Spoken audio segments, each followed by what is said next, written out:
If you guys ever wondered what it was like to be 3, 4, 5 years into an infinite banking whole life policy, stay tuned for this video because what I'm about to show you is really the back end of our client success stories. And I want to give you a real life example today of how one of our very close clients is utilizing their policies and how their policy looks today versus how it did when they first started the policy.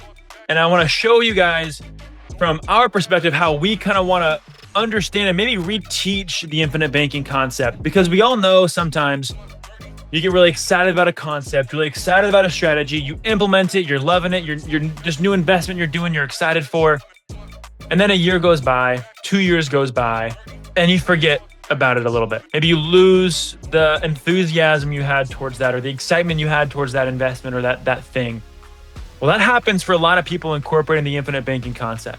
Every single day, I hear people who are 2, 3 years into a policy saying, shoot, I forget maybe what this type of premium is, or I forget how I should probably use the policy for this situation.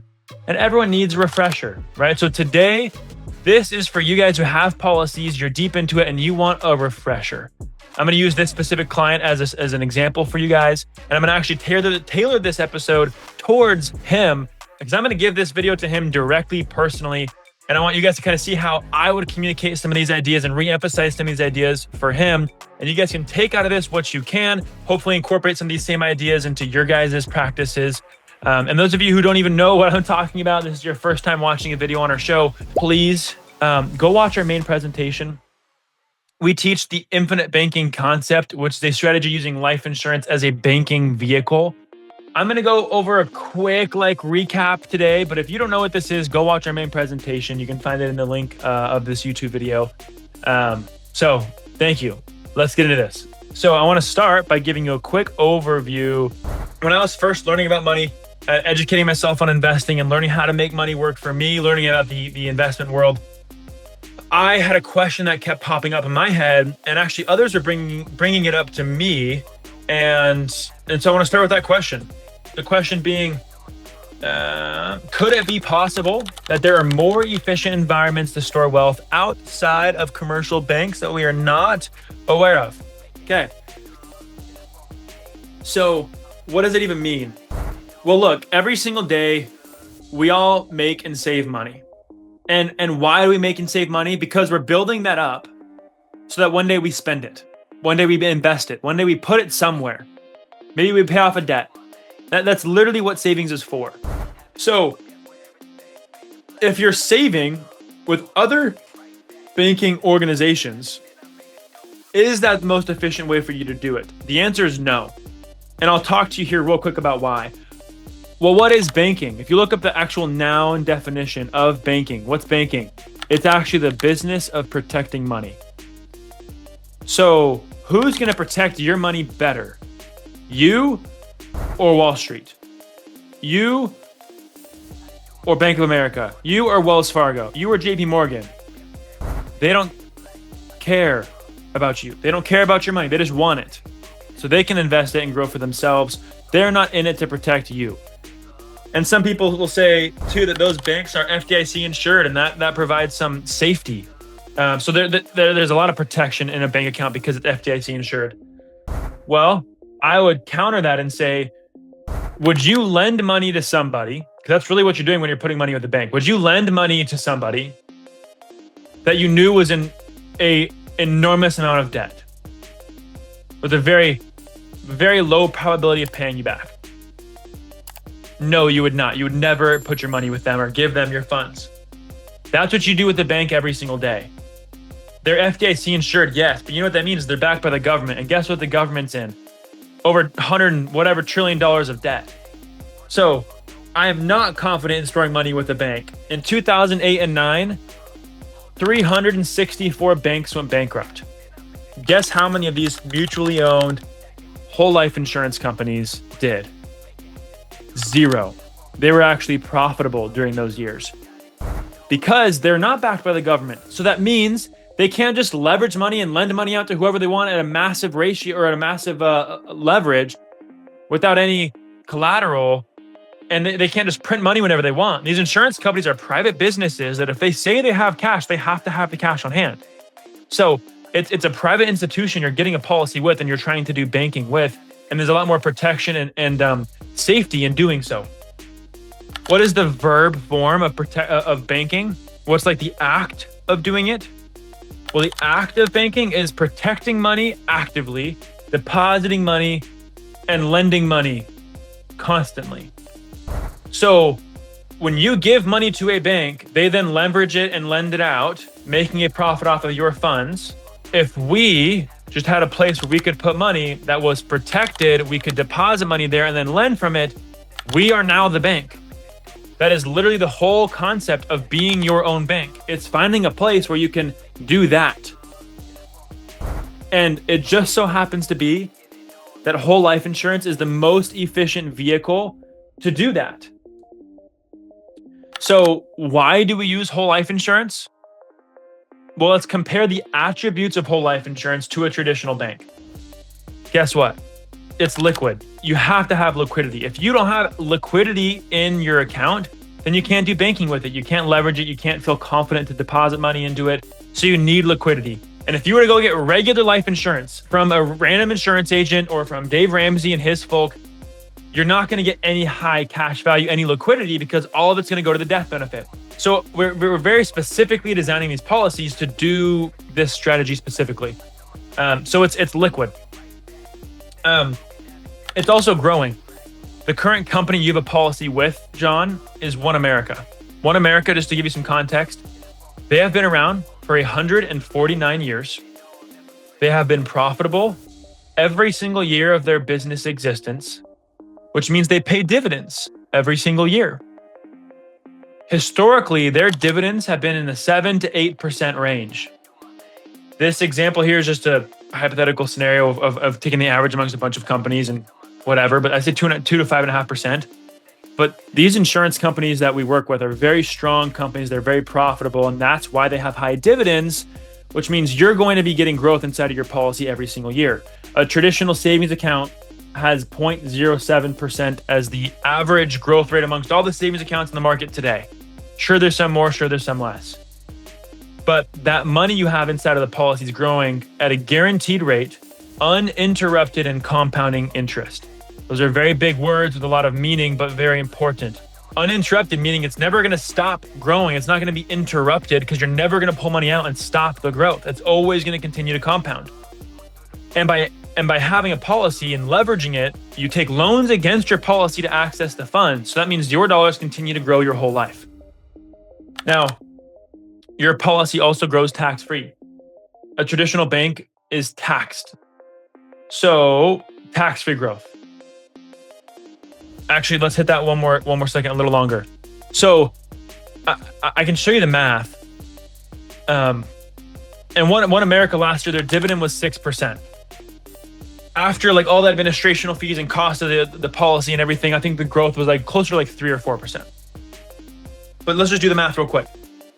If you're taxed at a 20% rate, okay, to get a 3 to 4% post-tax return, because that's what the policy is. It's tax-free, so it's a post-tax return. To get a 3 to 4% post-tax return every single year forever, that means you have to be getting like 5-6% in the market every single year forever, pre-tax, to actually match what life insurance can do. So people often talk about how bad the rate of return in life insurance is. I wouldn't disagree. It's not great. I can get way better returns in other places. But as a foundational asset, to have 3-4% post-tax growth forever, that's equivalent to a 5-6% pre-tax return in a money market account or a bond. It's actually pretty solid. And if you were to put money in a 401k or an IRA where someone else was managing it, it was a money managed account, there's going to be a 1 or 2%, maybe even 3% fee attached to it. So in order to have a fee, call it 1% or 2%, and have it be pre-tax, in a money market account, you have to be making 7-8% every single year forever to match what life insurance can do. Because the policy growth is post fees, post taxes, post everything, because it's all built into the product. So to actually get something equivalent to like a money market account, you got to be making 7-8% every single year forever to match life insurance, which people don't often talk about. But that's a massive reason on why we feel so confident to use life insurance as a savings vehicle. It's kind of a foundational asset because literally everything's guaranteed and safe. There's no volatility. Whereas all those other type of accounts do. You're not going to get 7-8% every single year, no matter what, in a money market account. It's not possible. So the compounding of this growth inside of a whole life policy is actually way larger than you would think. But what's next? Well, life insurance is protected. It's protected against lawsuits, judgments, liens, the market crashing, in some states, bankruptcy and divorce. So if you're talking about protection, there's literally no other asset that has this type of protection. Life insurance is so stinking safe, risk-free. It's awesome. And on top of that, it's stable. Like I mentioned earlier, banks go bankrupt all the time. These insurance companies don't. And on top of all of this, you have a death benefit, which I don't talk about a ton in all my videos and teaching this to people. But to have protection for your family in case something happens to you, massive benefit. If you were just saving money in a bank account and you passed away, they get nothing.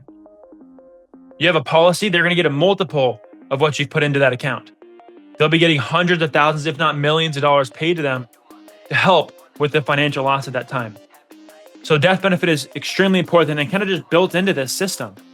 I know I don't have life insurance even on this slide. I build these policies and teach people to use these policies for the banking ability and the asset that it is, and not the death benefit. But to have that as a cherry on top is huge. So all that being said, let's transition here.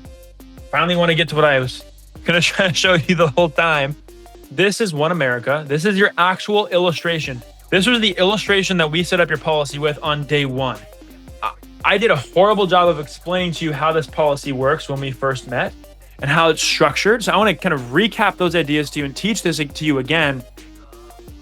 And those of you, again, watching this for kind of the first time or just wanting to get a better understanding of how these policies work over time, when you get your own illustration for your own policies, depending on the company they work with, they're going to look very similar to this, and they're going to have the exact same wording and attributes to the policy. So don't feel like this is just a One America thing. This is a all companies we work with kind of thing. So let's start with, I want to show you the original illustration and then the illustration up to date so you can actually see the difference. So the product is called Whole Life 121. It's with One America. It's prepared for John. Cut out his name for you. Let's see. So this is a 24-page PDF, kind of long, but it's not like the actual contract on the policy. It's just the illustration, the basic illustration showing you the numbers of the policy from what they projected on day one. This is a 37-year-old male at the highest health rating, just those of you who want to take this into account. If you're older, younger, healthier, unhealthier, that could affect how the policy works. And this person was paying, and John, you're paying $1,500 a quarter into the policy. So it's about, what is that, $6,000 a year into the policy. So those of you who save $500 a month, that's basically what this is, similar equivalent. And the first 10 pages of this illustration is called a narrative summary. It just kind of outlines for you the narrative format of the, I guess, the wording and the insurance terminology. So like, what's the policy? What's a death benefit? What's underwriting? What's premium? What's cash value? All these things that you probably already know about. We don't need to dive into those details, but I will highlight a couple things so you kind of get a gist of what I want to show you today.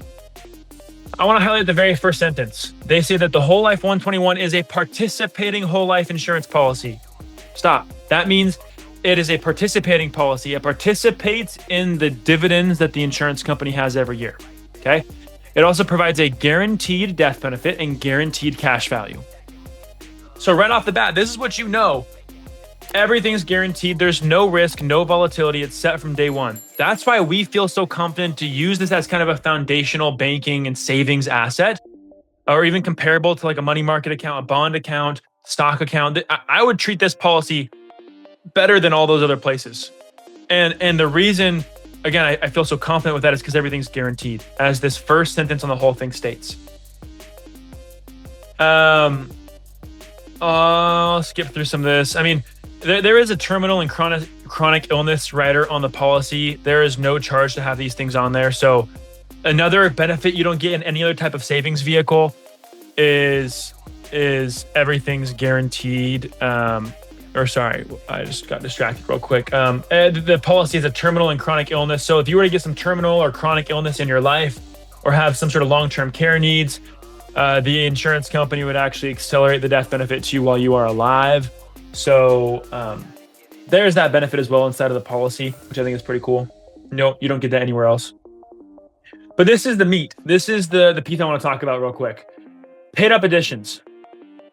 PUAs. This is a very special type of premium you can pay onto a policy that what it does is this. This is the definition. This is a type of premium that purchases paid up insurance.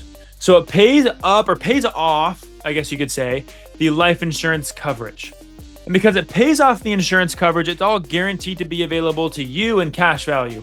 And cash value is what's inside of a whole life policy that you can access or tap into. It's your liquidity. So if any amount of money you pay towards the PUA rider goes straight to your cash value, that's pretty cool. If you were to go pay $1,500 a quarter in regular whole life insurance or term insurance or IULs, you would have no cash value for many, many years. The only way you have such high cash value in a policy, and the way we want to build a policy to do this strategy, is you need to have the paid up additions rider on the policy. So how does it actually look? Well, here's that breakdown for you.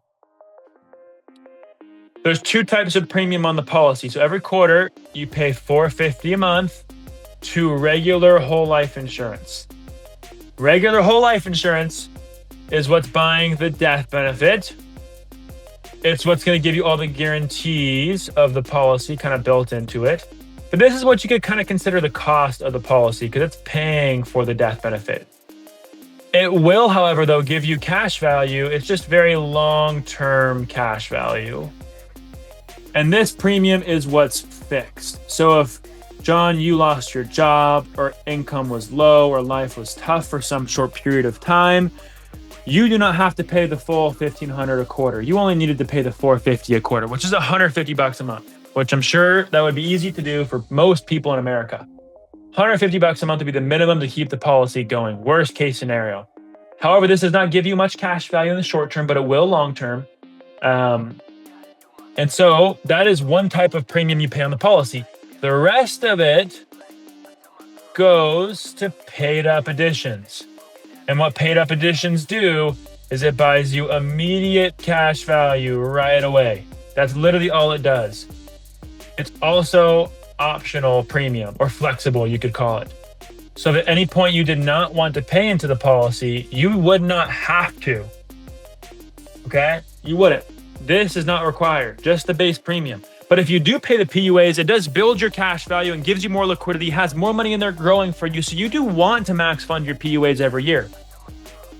Now, one thing I noticed, John, I almost said your name, while looking at this, was that you actually have more paid up additions you can do into the policy every year. So if I were you, I would try and max them out.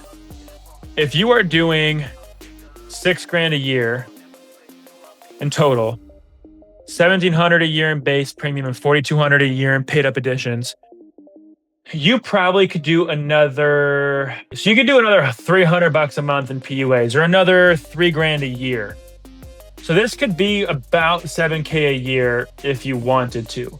So you have the option to put a little bit more into the policy every year than what this is set for. And if I were you, I would try and max it out, but just wanted to let you know you do have the option to do more. Now, let's keep going on this illustration though. And again, John, I'm going through this policy for you because I didn't do this the first time we met, or at least I didn't do it with enough justice. So this is why this is the point of me making this video, is really for you, John. And then I thought, oh, let's throw this on YouTube too and have others watch this and learn from this too. But really, I want to show you this because this is what you're setting up and what you're using for your family. And I think there's a lot of important things built into this that we haven't discussed. So anyway, going back through this, there is this is the illustration. This shows you the policy year and the age and how the policy grows over time. So you'll see it split down the middle, okay? And there's a guaranteed side and then there's a non-guaranteed side. The only difference between these two sides is that the guaranteed side is not including a dividend. The non-guaranteed is including a dividend. And the dividend with One America and every company changes each year based on their profitability as a company. So we can't always guarantee the dividend. That's why they have it as non-guaranteed. And I will tell you, when you look at these illustrations, built into this cash value, they are including the projected dividend every year. But these companies are extremely, extremely conservative. They are not here to wow you or give you some super high rate of return. They want to be super conservative and just give you the bare minimum to give you some ideas of how it could perform and grow over time. Now, you'll see there's a premium column, there's a cash value column, there's a PUA cash value column, and a death benefit.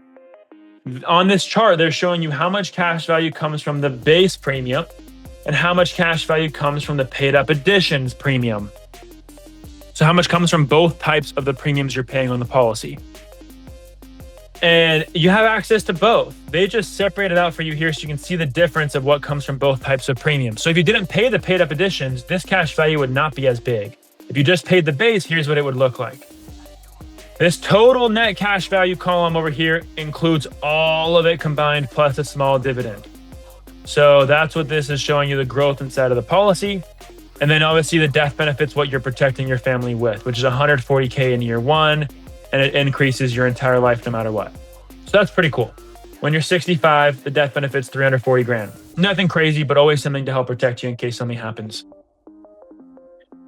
Cash value wise though, there's just one metric I want to look at. The cash value increase year to year, okay? So to show you that, you'll see the cash value is 4,000, grows to 8,200. So it grows by $4,200 and you put in about 6 grand. Year 3, you put in 6 grand. The cash value grows from 8,200 to 13,500. It grows by 15,300. So the cash value increases again by more. And it does that forever. There's actually a chart here at the bottom that highlights for you the change in cash value growth per year. So I want to show you that. This is the non-guaranteed illustration. You'll see the dividends you earn purchase paid up addition so that it reinvests back into the policy. You'll see a projected very small conservative dividend. And then you'll see total cash value, which is the same as the previous chart. And then you'll see the change in cash value. This I want to look at because it shows you the increase in cash value each year. So when you put in 6K, grows by 4. When you put in 6K, grows by 4,200. You put in 6 in the 4th year, grows by almost 6. So think about that. 4 years into this policy, you'll put in 6K, have access to pretty much 100% of your money. Next year, you put in 6K, you have access to more than what you just put into it. Put in 6K, you have access to more than what you just put into it.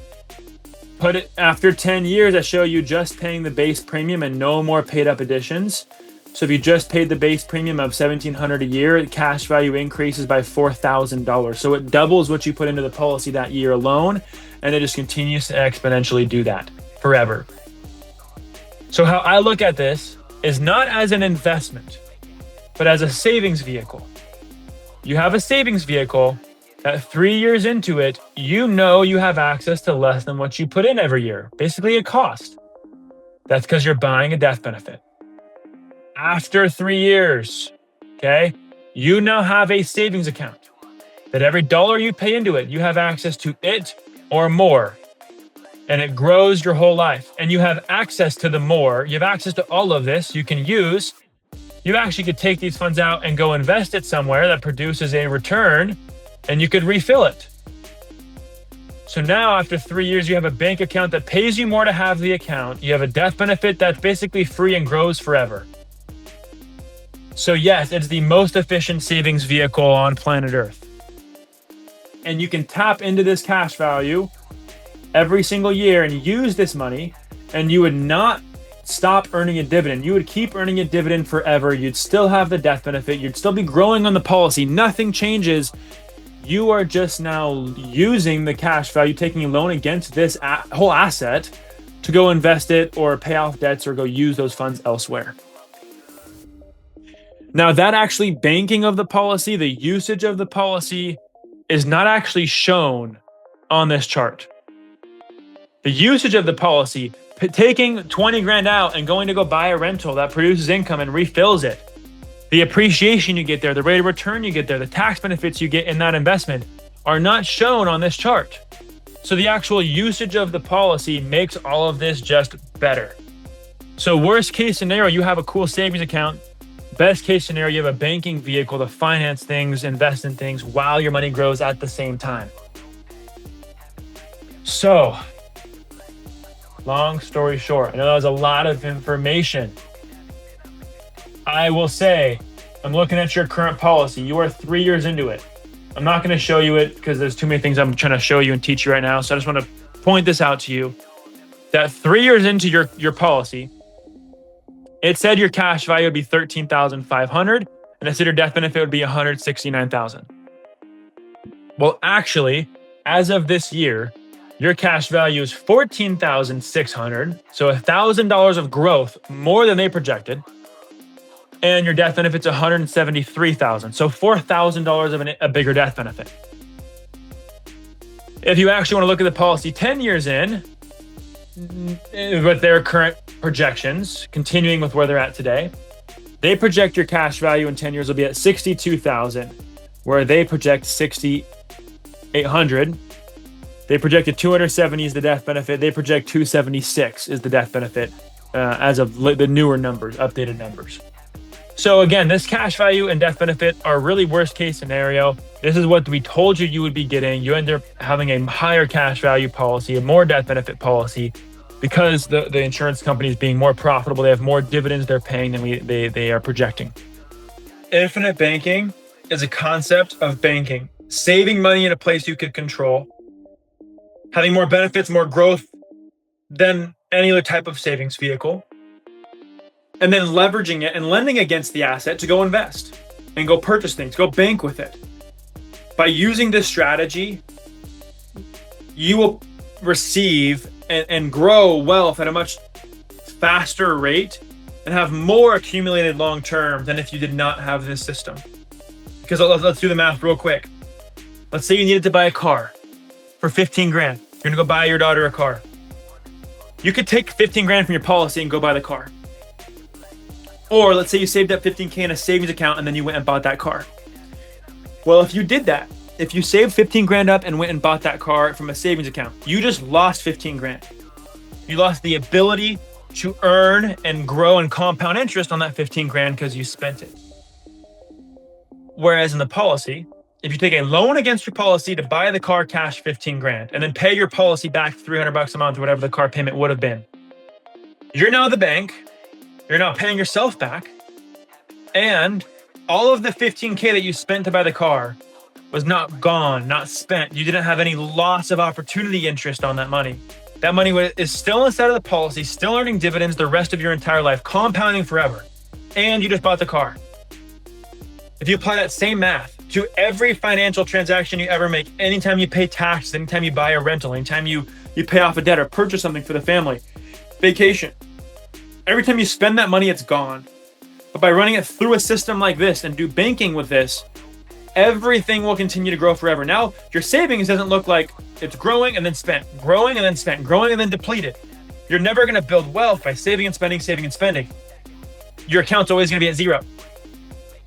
How you build wealth is making money multiple times, saving what you can, and letting it compound forever. That's building wealth. And then leveraging this asset to pay for the things you need in your life. So now you're saving, growing, and spending at the same time. That's the whole concept. That's what we're trying to implement. If you want to compare the policy to other investment vehicles, savings vehicles, we definitely can talk to that further. I'll probably make another video on this actually for just our followers and community about that. But I hope this was impactful to show you how we look at these policies, kind of re-emphasize those ideas of why we structure them the way we do, teach you more how your policy, John, is set up, and those of you watching how this guy was setting up his policy and using it to do his family banking. Thank you guys for watching this. This was much longer than I wanted it to be, so thank you for staying along if you did. Appreciate you guys, and if you please support this channel. If you want to learn more about this concept and you want to share this more with your family and friends, send this link to everybody you know. Teach them this concept because they can incorporate this just as much as you can. And everyone needs better savings, better banking, better investing. So teach this to those around you. Give us a follow and subscribe if you can, and then we'll see you in the next video. Thanks, guys.